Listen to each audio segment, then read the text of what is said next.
After 40,000 interactions supporting writers as a teacher, answering their questions, reading their work, watching them build their careers from nothing, the same patterns show up every single time. The writers who stay stuck at $3,000 a month or less are not less talented, and in many cases are more talented than the ones earning $10,000 a month or more. The difference has nothing to do with skill. It has everything to do with three specific patterns that the talented writers fall into, most of them without ever realizing they're doing it. So if you are a writer, a copywriter, a content writer, or someone thinking about building a career with words, and you feel like your income doesn't match your ability, this video is going to show you exactly why. By the end, you'll know all three patterns and what to do about each one. And if you don't fix them, they'll keep costing you money every single month that you wait. Let's get into it. The first trap I call the editing trap. Here's how it works. A writer sits down, maybe you have a decent idea, you start writing, and then you spend the next 3 days debating whether remarkable sounds better than exceptional. You tweak the opening paragraph 6 times, rewrite the conclusion, adjust the formatting, and after 72 hours of polish, you finally publish. And nobody reads it. Crickets. Cue the violins. Not because the writing was bad, but because the idea didn't resonate. Here's the painful part. You could have figured that out in 2 hours instead of 3 days. If you'd have published the rough version on day 1, the audience feedback would have told you immediately whether the idea had legs. Instead, you spent 3 days perfecting something that was never going to land. You have to understand this. Social media is a lottery. It's a game of volume. The things that go viral are not necessarily the highest quality writing, the best polished pieces. So, I want to be clear. I'm not saying editing doesn't matter. It absolutely matters. But it matters at the wrong time for most writers. You think of it this way. You're a chef developing a new dish. You don't plate it on fine china and add the garnish before you've confirmed that the flavors actually work. You taste the base first. You test the concept. And you maybe hand out a sample to someone else to confirm your selection. And then you refine it. So the writers I've seen break through to $10,000 a month do the same thing. They publish first, they let audience feedback tell them which ideas deserve the extra hour of polish, and the ones who stay stuck do the opposite. They polish everything equally because they can't tell the difference between a winning idea and mediocre one yet. Volume is what teaches you the difference, not editing. It also teaches you how to edit in order to better serve the audience. Because the audience doesn't care about whether you use the right adjective, but about how well you are serving them, how well you're answering their questions. Let's move on to the second pattern, the comparison trap. This means competing on being better instead of being different, which is the root cause of almost every case of imposter syndrome that I've ever seen in a writer or any kind of professional. And I've seen a lot. Here's how it plays out. You look at someone who's been publishing for 5 years, someone with a big audience, a recognizable name, polished content that seems effortless. And as an aspiring writer, you think, I need to write better than that person. I need to outskill them. I need to prove I belong besides them by meeting and exceeding their standard. Here's what you need to realize. That's an unwinnable game. You're trying to best someone at a game they've been playing 5 times longer than you, who often has a team behind what they've accomplished. Of course, you feel like an imposter. You set yourself up for it. Now, here's what writers earning $10,000 a month do differently. They don't try to write better than their competition. Rather, they find an angle, a niche, a perspective that nobody else occupies, eliminating the competition. So ask yourself a different question. Not how do I write better than them, but what can I write that nobody else is writing? So maybe it's a niche so specific that comparison stops making sense. Maybe it's a perspective shaped by an unusual career path, like mine, going from weather forecasting to web development to email marketing and now to ghostwriting. Maybe it's a voice that sounds like nobody else in the space because it's genuinely yours. Here's the key insight. You cannot be an imposter in a category that you created. You cannot fake being yourself.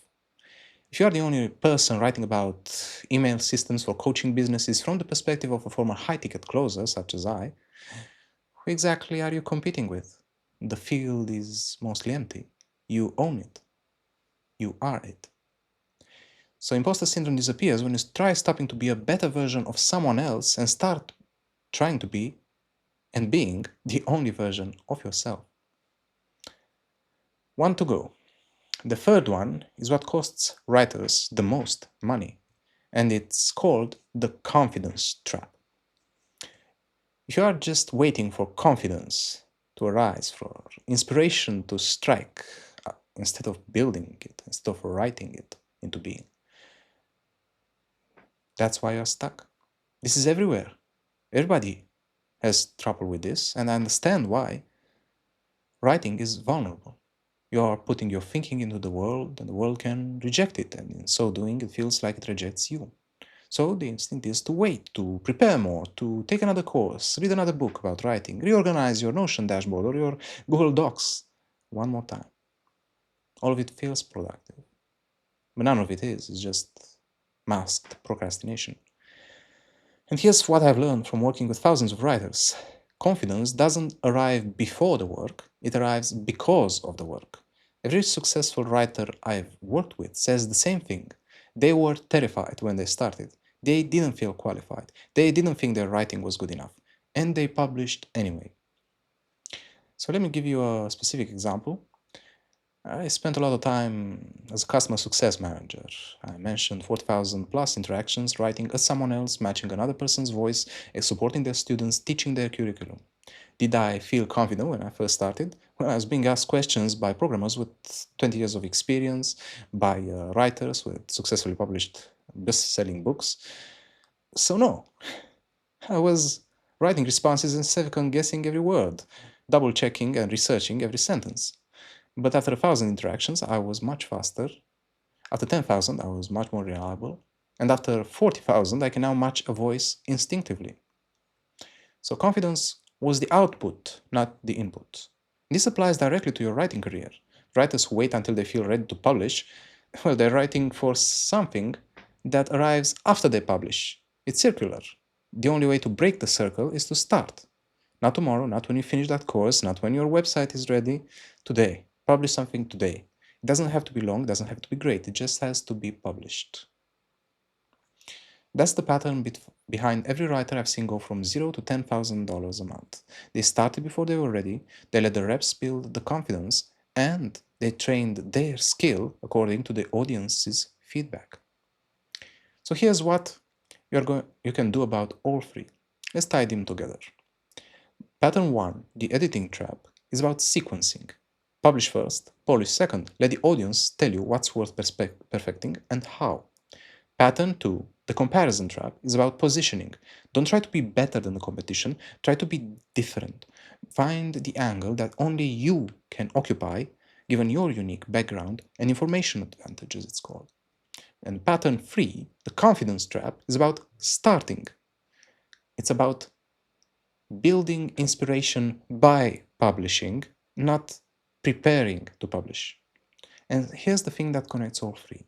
They all have the same root cause. It's fear. Fear that the writing isn't good enough, fear that someone will judge it, fear that you'll be exposed as a fraud and nobody will want to work with you ever again. Every writer at every level has felt that fear. The ones earning $10,000 a month didn't eliminate it. They learned to publish anyway. That's bravery. That's what it takes to be successful as a writer and any other kind of professional. So now you know the three patterns. You know the editing trap, the comparison trap, the confidence trap. Fix them early and your career as a writer, as any professional, accelerates. Ignore them and they'll cost you thousands of dollars every month that you stay stuck. And if you want a specific system for turning your writing ability into a high-income, in-demand service, specifically through email ghostwriting for coaching businesses, I built a free 5-day email course that walks you through the entire model. It's called the Email Closer Stack, and you can subscribe for free at emailcloserstack.com. The link is in the description. Over 200 coaches are already using this model to build their businesses, to increase their income. And if you can help more coaches by building it for them, you are going to be making a pretty penny for yourself as well, and never go hungry as a writer again. Hope you've enjoyed it. Can't wait to see you in the next video. Sebastian out.